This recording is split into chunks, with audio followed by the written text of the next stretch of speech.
Sometimes we ponder upon loved ones we have lost to the spirit world, and we wonder how they are, if we will see them again, are they missing us, remembering us as we do them.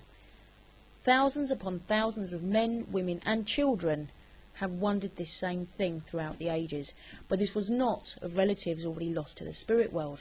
This was of relatives and loved ones that were alive and well, but so far beyond their reach, possibly the other side of the world. The situation to make them wonder so much of their loved ones was not death. This was called war. They say that it was war that made brave and courageous men and women step forward to fight for their country. They say that it was war that made these amazing individuals have to look back at their wives, mothers, husbands and children's faces and not know if they will ever see them again.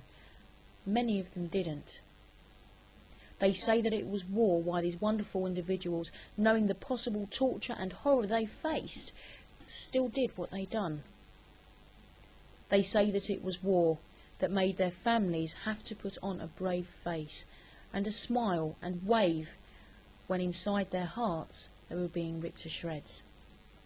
Neither knew if they would see each other again, to hold each other again, to share a smile again.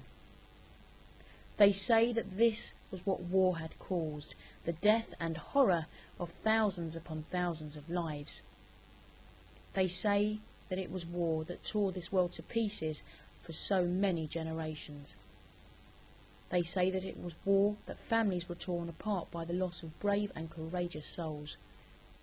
They say that it was war that left only a few that had begun that very long journey. They say that it was because of the war why the elderly gentleman in the red coat who sits in the market square grumbles to himself and reminisces about his friends that he had lost and holds close to his chest a very faded medal. They say that it is because of the war that an old lady, even in the bitter cold, struggles to walk each day, to place flowers on the grave of her brave husband and valiant son that she lost.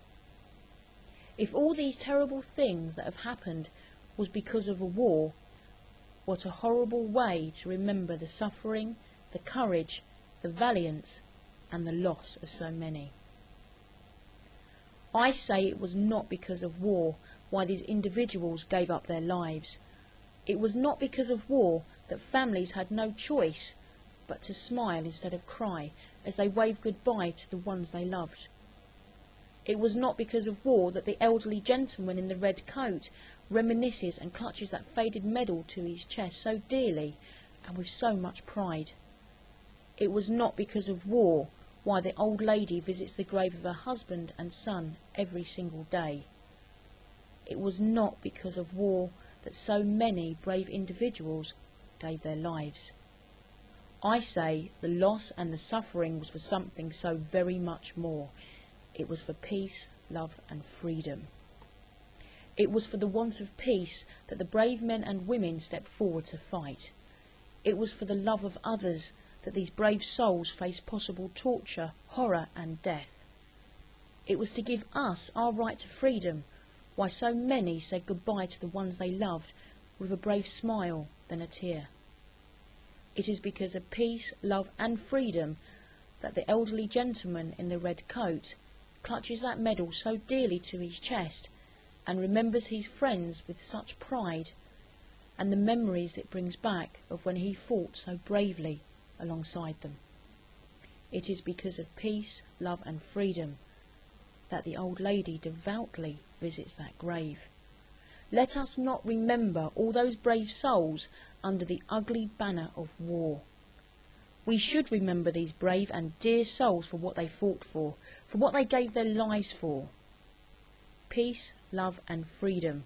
None of us would have these if it were not for those thousands of brave men and women who sacrificed their lives, what those families were torn apart for, to give us what we take for granted as our right to have.